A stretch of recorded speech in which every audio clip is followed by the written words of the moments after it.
a lot of the families talk about spirituality, and they talk about their belief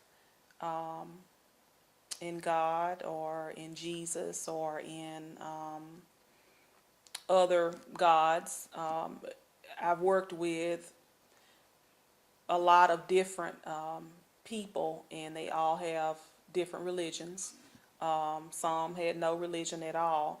But what I found was that those who had faith, and I think it sustained them, and they were able to hold on, and were more emotionally, I don't want to say emotionally stable, but they had more strength a lot of times than those who had no faith, and they had more positive, a more positive outlook that things would get better if they just held to their faith.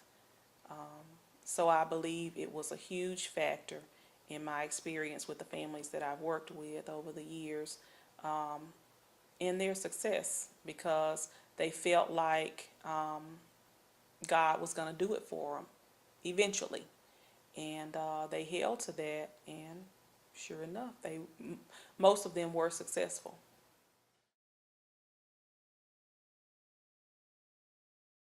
I think it depends on the church. I think you may have churches who make an attempt to help, and they do, but within their means of being able to help.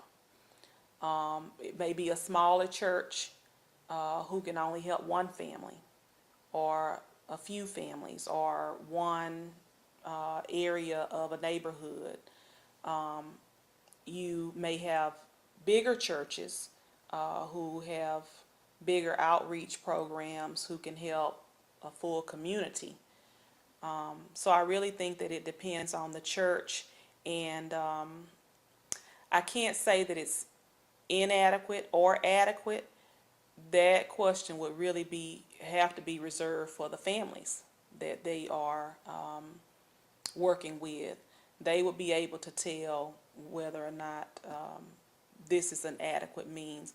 But I think anything that they do is helpful, even if they reach one family. I think that that's adequate, as long as that's what their means of support is, financially, to be able to help someone. And it doesn't have to be help financially.